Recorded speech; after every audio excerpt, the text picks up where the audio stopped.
Hello, and welcome to this episode of Inside Legal ESG.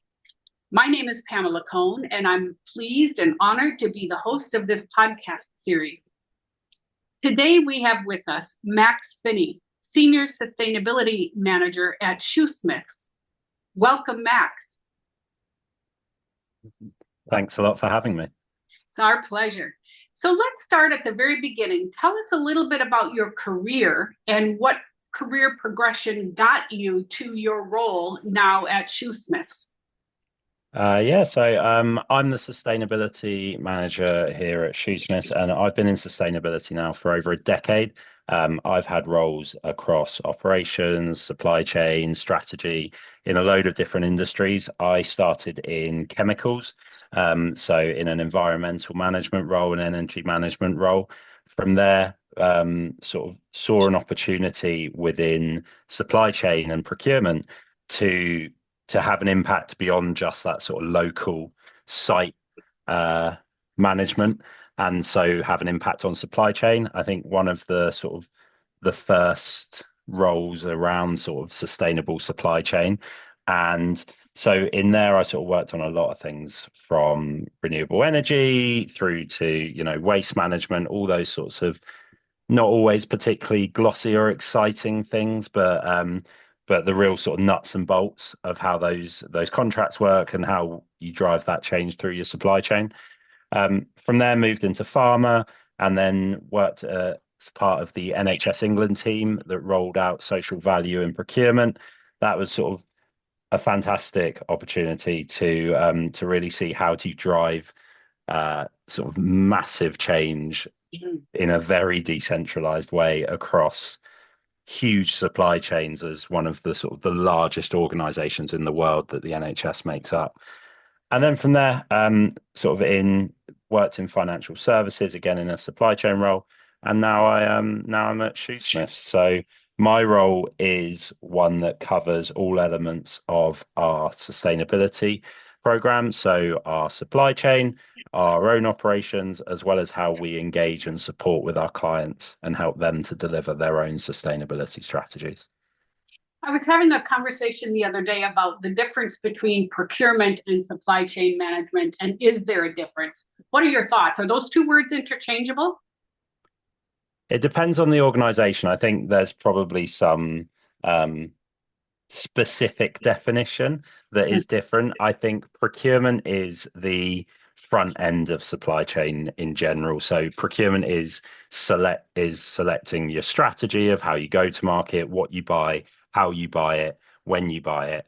And then once you've bought it or got a contract to buy it, how do you manage it through the supply chain? So supply chain often looks a lot more at the logistics and the making it work once you've got that contract in place, and how do you optimize it? How do you make it more resilient? I think when you look at sustainability, it covers the entire procurement life cycle. So very much at the start, what are you buying? Do you need to buy it in the first place? How are you going to buy it? Do you lease it? Do you buy it outright? Do you get it as a service?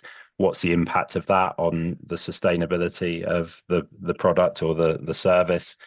And then all the way through to, okay, now you've got a contract in place, you've got a supplier in place, or you've had a supplier in place for, say, 15 years.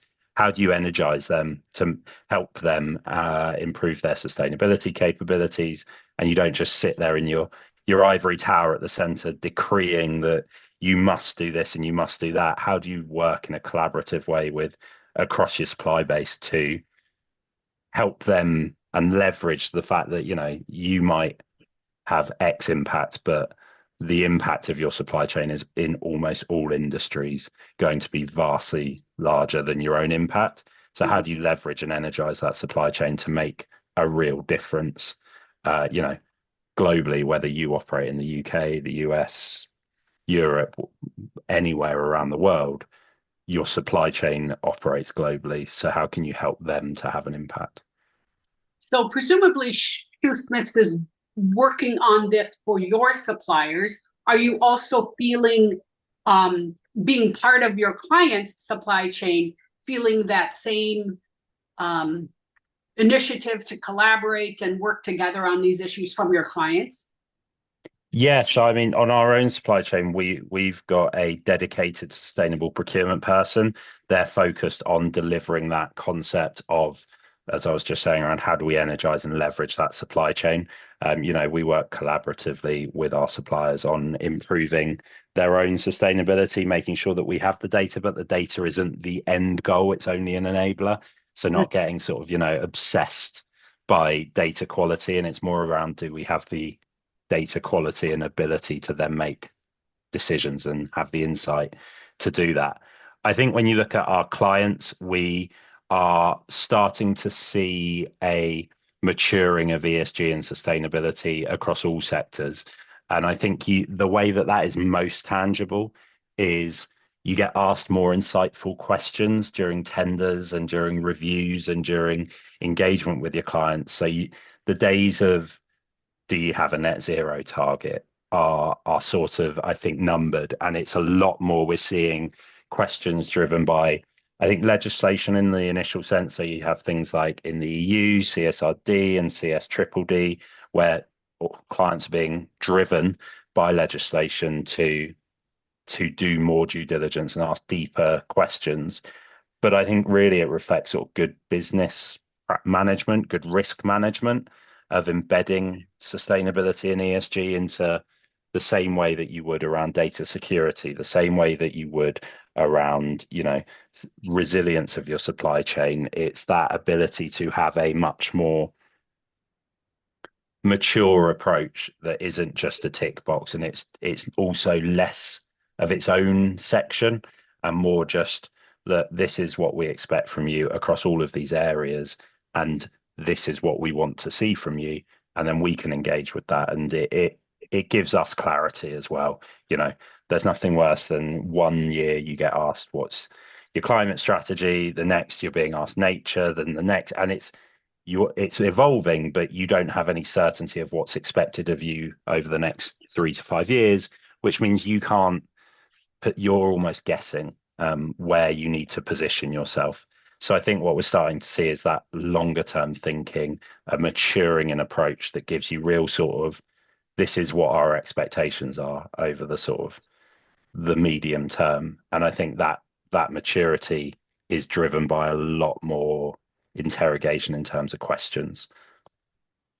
So are you seeing a change or perhaps a pullback due to the omnibus bill and the sort of slowing down of the CSRD and CS triple D?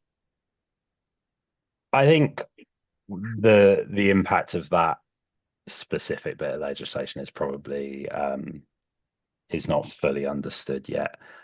I think, realistically, people are publishing CSRD reports. So the processes are in place and have been in place for a long time.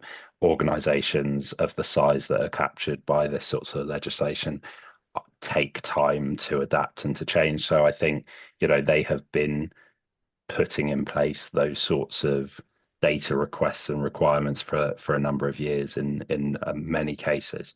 So I think for us, we see a general shift. As I say, it's not just legislation; it's a general shift in improving maturity on these issues that they are material issues to many board members. When you look at environmental and social challenges, and you're seeing them, it's no longer a sort of, oh well, when your children's children are older, parts of California might burn down. Well, we're seeing that in real time today. And so I think that tangibility, regardless of legislation, comes through. So tell me, what are some of the biggest challenges you're dealing with in working with ESG? I mean, everyone has a number of challenges that they're working with. I think for me, it is the biggest one is around connecting with people on a topic that is, borderline unfathomable for many people. How do you make people care about something that for climate change, for example, that is years or decades away, and also is really daunting? This sort of catastrophic potential end game is something that a lot of people you turn on the news and everything's negative, it's yet another thing to pile on top of people. And I think the impact that that has on people's well-being and their ability to engage is, I don't think it's been effectively managed by sort of people in our profession for a long time. I think there's been a focus on communication and not connection. So people, not many people have never heard of climate change or don't understand the vague, at the highest level, what's causing it and why and what the impact will be. But actually, how do you translate that high level understanding into action? And I think that's a challenge that the industry as a whole has really struggled with. And more and more research comes out, more and more data comes out, but it doesn't have that traction. And I think that concept of, if you want to go fast, you go alone, but if you want to go far, you go together, is so important, because it's about building that collaboration. And it's not just, you don't just have, there's the sustainability person, they'll do that. It's how do you weave it through the business? How do you make sure that it's not just you, that you're not relying on a single point of failure or someone that is going to sort of burn out by trying to solve the world's problems on their own? How do you get people to buy into it? Um, I think for us, it's really hanging the sustainability strategy off of the business strategy. Sustainability isn't a standalone; it is part of how we want to do business. It's a big part of, an enabler of our strategy, and it's not a standalone. So, I mean, it's that as a challenge. It's the ability to get people to just understand something that, people spend their lives working on and dedicating to, and you're a subject matter expert on, and trying to get someone who is a subject matter expert on something entirely different. You can't expect everyone to be an expert on everything. So how do you give them enough knowledge and enough capability within their role to do their part? And I love the idea of it being everybody's job, not just a single person's task. And I've heard before that eventually chief sustainability officers will work their way out of a job. I hope that's true, although I also believe that there will always be a role for a leader. But I think eventually businesses will understand that it's just part of the strategy, just the way everybody lives within their financial budget. Everybody within an organization will understand what their carbon budget is and how to stay within it, as an example. So maybe someday we'll all be out of a job. So what topics right now with respect to sustainability are most important for the legal profession? I think it'll inevitably depend on who you ask. I think there are a lot of topics that vie for attention. You find that throughout the history of CSR, sustainability, ESG, whatever you want to call it, or whatever it used to be called. And I think you're always trying to balance those things, and different things matter more to others. I think the legal industry as a whole is, a conglomerate of all these different companies with different values and different approaches to how to you do, broadly the same thing. I think a great example of that is you look at CSRD and the 70 odd topics and subtopics that come under that. And these are all things that, some people have spent their whole lives dedicated to something like, ocean acidification. But is that material to us as a law firm? And so I think what we're doing is we're looking at, from a materiality perspective, you've got to be able to have that robust position to fall back on, because people talk about carbon tunnel vision and all these sorts of things, but really, everyone has their passion that they really care about, and that just because it's not necessarily material to us doesn't mean it doesn't matter. So I think there's not one thing that I would say is most prominent within the legal sector, but I think we tend to have a fairly decent grip on climate within the environmental sort of element of ESG. I think the other elements of things like nature and wider impact on biodiversity, it's not as well understood. There isn't the expertise. It's not as mature in terms of the response to it. And then on the social side of it, I think pro bono and volunteering are so important within the legal sector, because you've got, you know, volunteering is important in every sector, but you've got this specific skill set that focuses on access to justice within the legal industry, that is almost an ability to have an outweighted or over a larger impact than just, say, other volunteering. So I think that is a huge thing within the industry that is really important that we get right. And then finally, within the sort of the governance part of sustainability, I'm a relatively boringly, I'm a big fan of policies, because then you can standardize an approach. And I think that's sort of making sure that we have the right accountabilities, the right governance processes in place that enable us to be agile and enable us to deliver on our clients' needs and our stakeholder expectations and what our people need from us, but also the ability to make sure that we have the guardrails in place. And it's not just around stopping people doing stuff, it's how do we enable people to do stuff?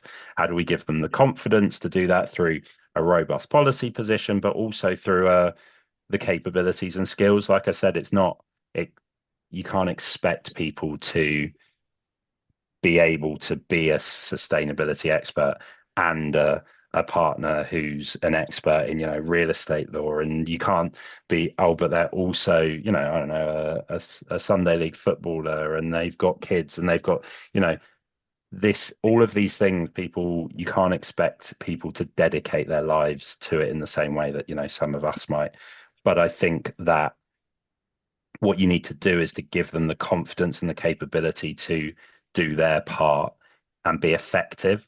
And I think that sort of that role specific capabilities is something that we're starting to look at, and how do we enable people so that they feel like they can go do their part.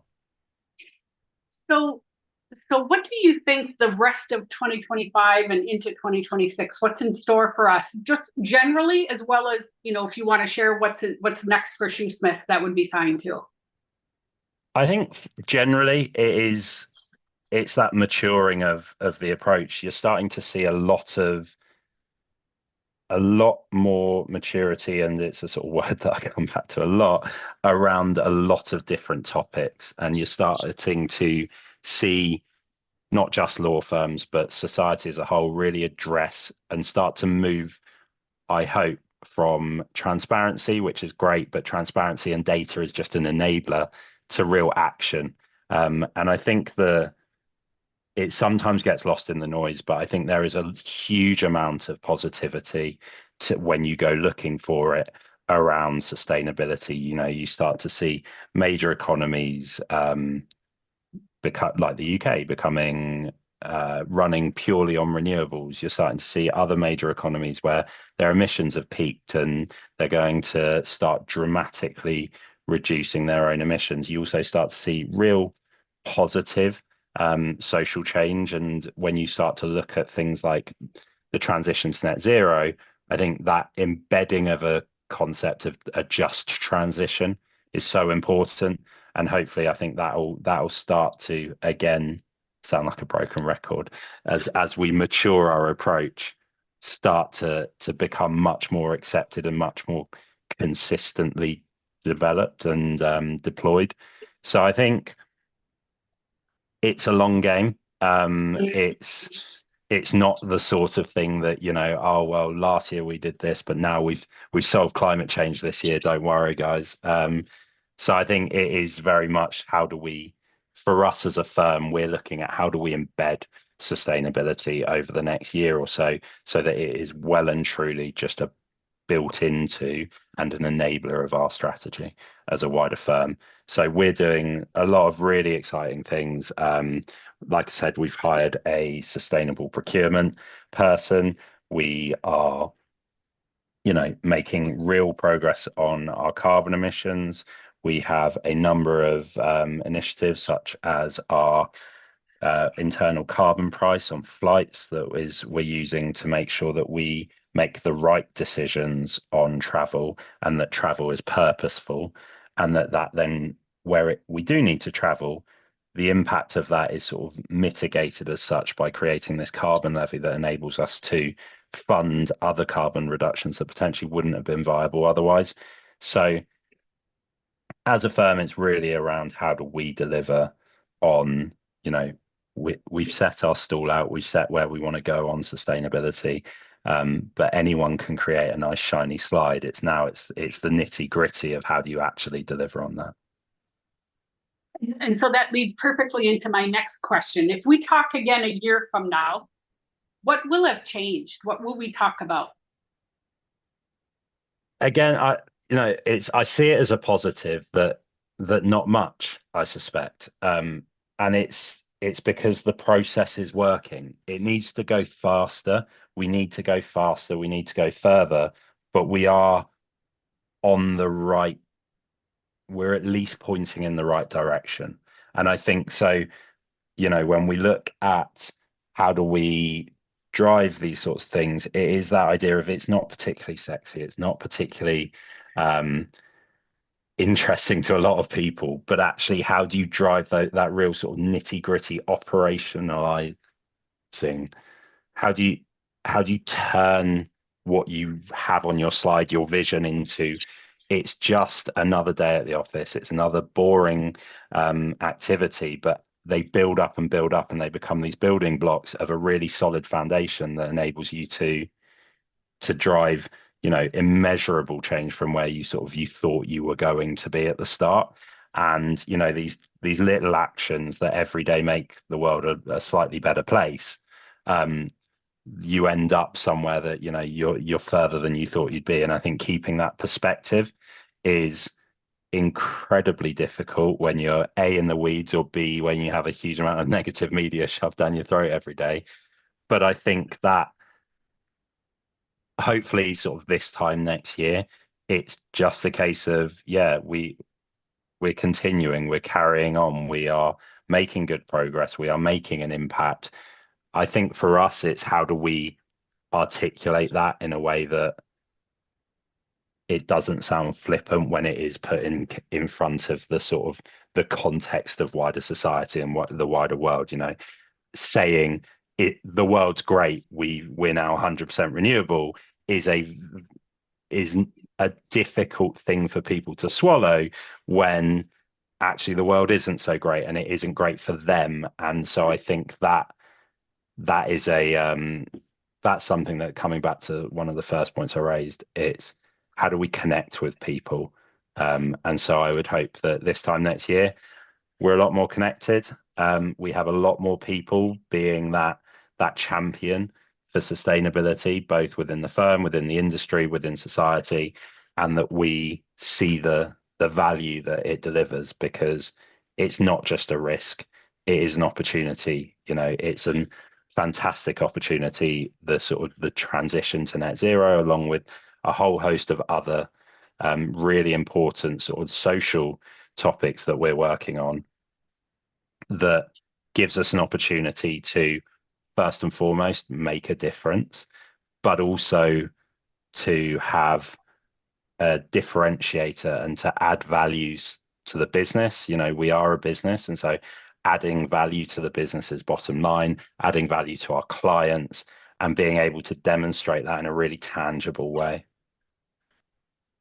Well, that sounds wonderful. I hope, in fact, that is exactly what we talk about a year from now.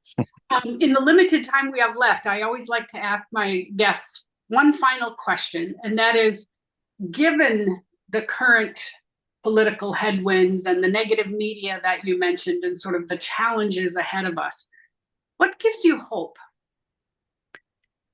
I think it can be very difficult at times when you read some of the news and the science, but I think what really gives me hope is the resilience of people and the community of, especially the legal sector. I think I'm relatively new to the legal industry, and it is such a collaborative space for sustainability and responsible business.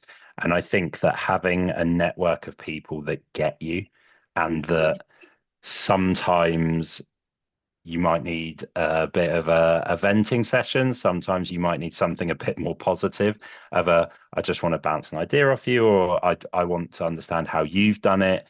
I think that network and finding your sort of, I've heard it described as sort of finding a tribe and finding the sort of people that really they understand, and therefore you don't have to go through that hurdle of getting them to understand what you're facing because they get it. And so then at that point they can help. And I think that idea of,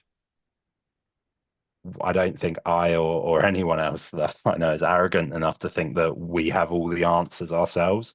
So learning from that best practice is so important, and the opportunity and the ability to learn from others, and also where we have the expertise to share that so that we can collaborate and deliver, like I said, if you want to go fast, go alone. If you want to go far, go together. So I think it's trying to really leverage the power that we have as a community, both within the legal sector, within the wider industry around sustainability, but also it's not something that people don't want to address. They just don't necessarily know how. And so really sort of trying to build on that. And I think that resilience that people have is, you sort of don't know how tough you are until you get pushed. And I think we're starting to get pushed. And I have faith that we'll show our mettle. I am so glad that you mentioned the community and the collaboration that you're experiencing in the legal profession, because it gives me an opportunity to remind people that we're recording this in mid-June, but early July 8th and 9th, the legal ESG community in London will be gathering for the third time for a 2-day conference on all the topics we just talked about. The regulatory perspective, the risk management perspective, the best practices perspective. And for those who want to hear more from Max, he will be serving on 2 panels, one on supply chain engagement and one which will be a closing panel wrap up of sustainable folks and responsible business folks in the legal profession sharing best practices. I'll also brag a little bit on your behalf, Max, that you are a finalist for the Legal ESG Leader of the Year Award. And Shoosmiths is actually a finalist for their internal operations. There's an award specifically geared to law firm internal operations, and Shoosmiths is a finalist.